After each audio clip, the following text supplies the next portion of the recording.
먼저 요약 페이지입니다. 이 책은 삼성 회장의 경영 전략을 담은 책입니다. 리더는 업의 본질 파악과 가치 창출을 요구합니다.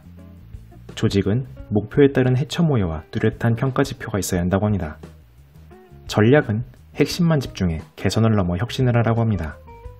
인재는 호기심과 인성이 좋은 다양한 인재풀을 가지라고 합니다.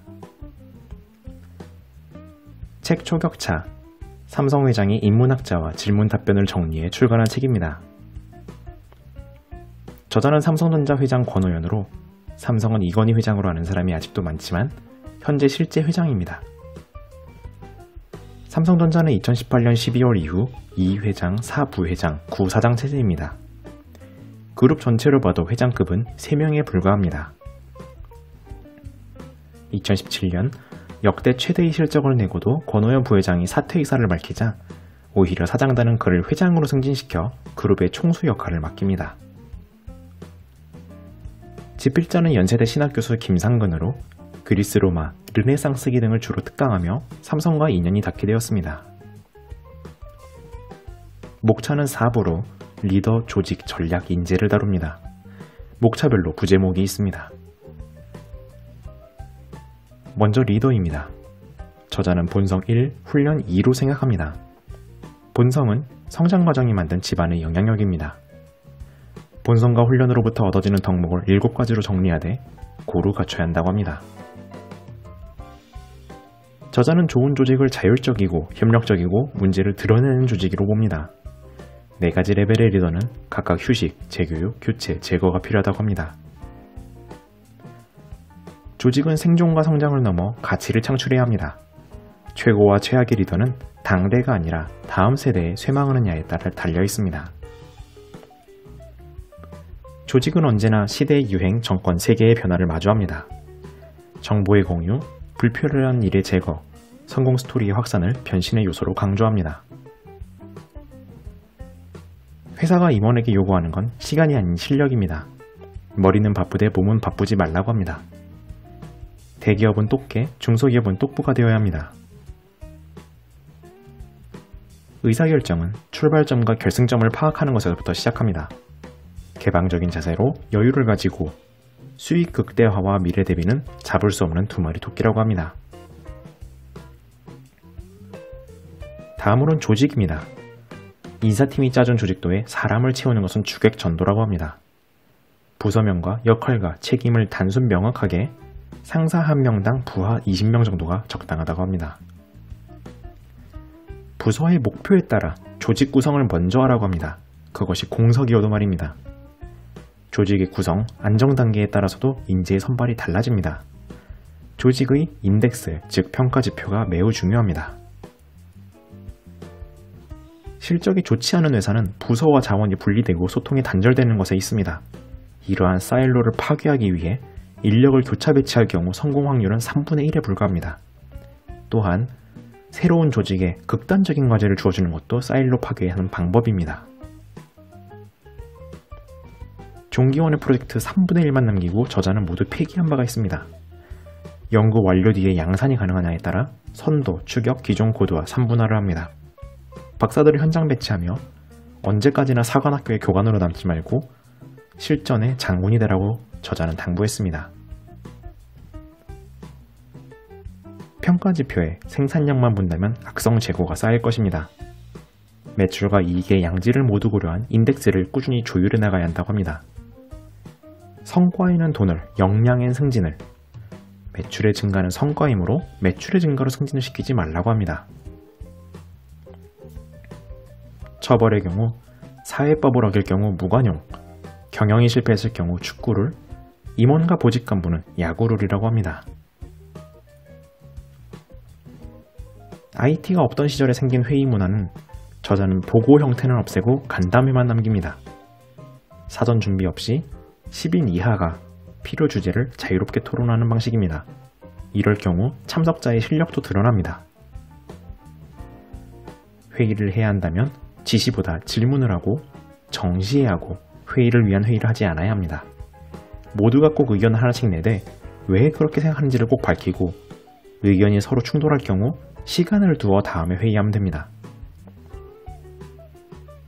다음으로는 전략입니다. 앞서 말했듯 생존, 성장, 경쟁력 모드가 있고 제조업의 경우 절대평가, 서비스의 경우 상대업 평가입니다. 업의 본질부터 알아야 합니다.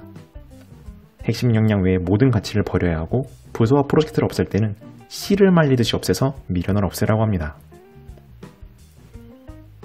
사일로를 깨고 모든 공정을 하나의 라인으로 만들면서 불가능한 목표를 쥐어준 저자. 제조 라인과 개발팀이 상호 협력하게 되고 초격차는 자본이 아니라 지도자의 혁신의 의지에 달려있다고 저자는 믿습니다. 생존만 하려고 해도 개선을 넘어서 실패의 가능성이 큰 혁신에 계속 도전해야 합니다. 절대적인 노동시간의 투입이 결과를 보장하지 않는 시대에 쥐어짜기는 이제 무의미하다고 합니다. 모든 개인과 팀에게 우선순위를 적어오라고 합니다. 모두의 우선순위를 같게끔 조율합니다. 두 갈래 길로 미래를 대비하더라도 시합마다 하나씩 쳐내서 자원의 역량을 집중해야 한다고 합니다. 적자 사업은 10억이든 100억이든 어차피 적자니 성장의 가능성을 보고 소신대로 투자하라고 합니다. 효율이 나쁜 것을 고쳐 쓰기보다 새로 기계를 들여도 좋다고 합니다. 후발주자일 경우엔 최고의 인재를 쓰되 신규 사업의 경우 열정으로 선에서 선발하라고 합니다. 스타트업은 자본 인재 네트워크를 바탕으로 발상 자유 시장 보상이 필요하다고 합니다. 경영은 때로 논리가 통하지 않는데 이공계 출신들이 이것에 약하다고 합니다. 반드시 웃고 헤어지고 말하기보다 들으면서 상대의 허점을 찾고 한 단계 넘어서 질문을 하라고 합니다. 다음으로 인재입니다. 미래를 대비하기 위해 다양히 뽑아야 한다고 합니다. 평범한 명문대생보다 특별한 경험 있는 지방대생을 우대한다고 합니다. 하지만 경청하지 않고 무례하고 매사 부정적이거나 소극적이고 뒷담화를 하는 인물은 거르라고 합니다. 기술의 급변 시대에 업무와 인력의 미스매칭은 이제 상수이기 때문에 태도와 생각법이 더 중요하기 때문입니다. 대기업은 능력이 좋아도 인성이 나쁘면 좋게 보지 않습니다. 재교육, 보직교체, 다음으로는 제거가 들어갑니다. 저자는 입시는 상위 10%까지 널리 뽑되 인재들을 상향평준화해야 한다고 믿습니다. 대학은 여러 분야를 가르치려 들기보다 하나의 전공에 하나의 전문가로 키워내라고 합니다. 회계, 리더십 등은 사원이 아니라 고위급에 되어서 배워야 할 소양들입니다. 지시와 위임, 직원이 아이디어를 놔야지 리더의 아이디어를 베이비시터로 만들면 안 된다고 합니다. 지시보다 질문을 하면 직원들은 적극성을 가지게 되고 리더는 그렇게 선택된 아이디어에 일관성과 지속성을 보이라고 합니다. 분야에 수십 년 몸담았어도 권위로 상대를 대하지 말라고 합니다. 반대로 자신만 아는 지식을 마음껏 뽐내는 야생마 신입사원은 지식을 어디 한번 마음껏 늘어놓게 하면 허점을 드러내기 마련입니다. 정권이나 유행의 변화는 당연히 여겨왔던 경영과 생산성을 재검토할 기회입니다. 낙방, 군대, 고생, 차별 등의 고통은 주어진 환경이었을 뿐이고 주도적인 계획으로 실패한 것이 자신에게 면역력과 돌파력을 줍니다. 회사의 입장에서는 이런 주도적인 사소한 도전의 실패들이 백신이 됩니다. 개인의 입장에선 가족의 사랑과 친구의 우정이 백신이 되고 아마추어는 수비적으로, 프로는 공격적으로 상황을 대비합니다. 저자는 자신의 경험에 빗대 여담으로 책을 마칩니다. 타인의 권장 목록을 따르지 말고 처음이 나쁘면 그 책은 덮으라고 합니다. 책을 읽는 것보다 생각할 시간을 더 많이 확보하라고 합니다. 다음으로는 시프트 프론트. 문제가 발생할 경우 책임을 찾기보다 원인을 찾는 데 집중하라고 합니다. 후방의 품질 테스트 부서도 어떻게 해야 문제가 발생하지 않는가 고민한다면 개발 부서보다 선도 부서가 될 수 있다고 합니다. 다음으로 아이폰 쇼크. 저자는 2004년 5개 핵심 사업으로 축소할 때 모바일 CPU를 남겨놨습니다. 그리고 2007년 애플이 이를 아이폰으로 만들어냈습니다. 아직 세상에 없던 고객, 세상에 없던 완제품을 저자는 대비했던 것입니다.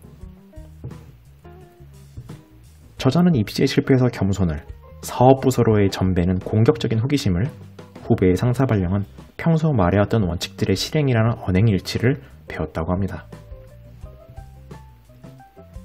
이것으로 책력을 마치겠습니다. 감사합니다.